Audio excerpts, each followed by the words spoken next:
लोग कहते हैं हर खिड़की बाहर की दुनिया दिखाने के लिए होती है, लेकिन इस खिड़की का काम कुछ और है। ये खिड़की तुमको उन लोगों की दुनिया दिखाती है जो अब जिंदा नहीं है। शहर के बीचों बीच एक पुराना मकान था जिसकी एक खिड़की हमेशा बंद रहती थी। दिन हो या रात उस खिड़की पर कभी धूप नहीं पड़ती थी। वहाँ के लोग कहते थे उस खिड़की में कोई आत्मा रहती है। रंजन उस शहर में नया था, वो इन सब बातों से अनजान था। उसने वो मकान रहने के लिए किराए पर ले लिया। रंजन को इस बात का बिल्कुल एहसास नहीं था कि वो अपने ही मौत के घर में रह रहा है।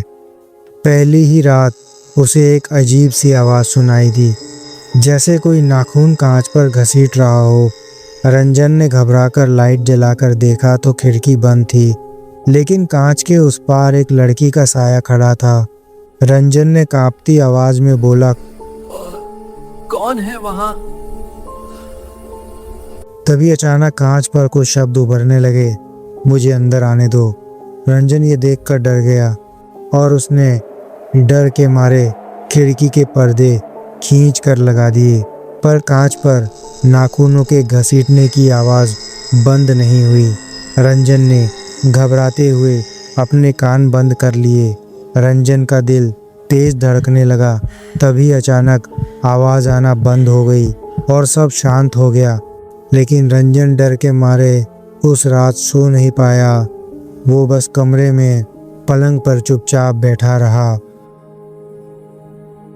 अगली रात भी रंजन घबराया हुआ था और डर के मारे सो नहीं पा रहा था।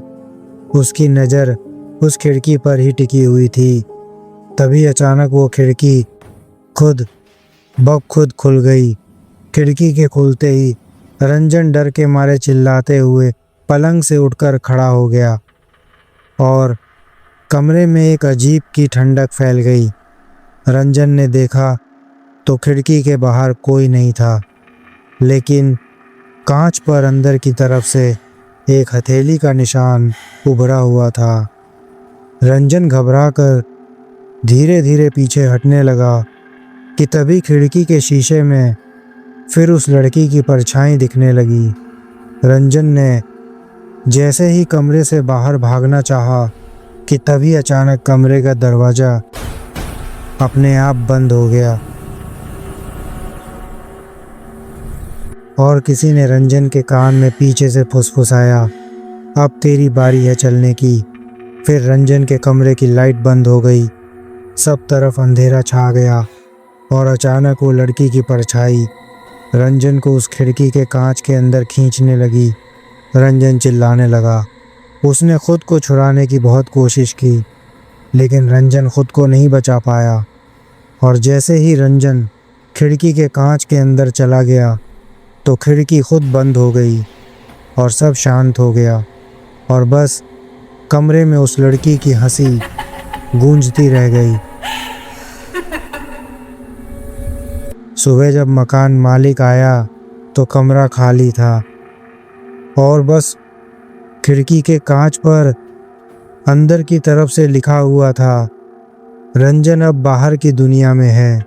आज भी लोग कहते हैं रात के समय अगर उस खिड़की के पास खड़े हो जाओ तो कोई तुम्हारे पीछे खड़ा होकर पूछता है, अंदर आओगे या बाहर जाओगे।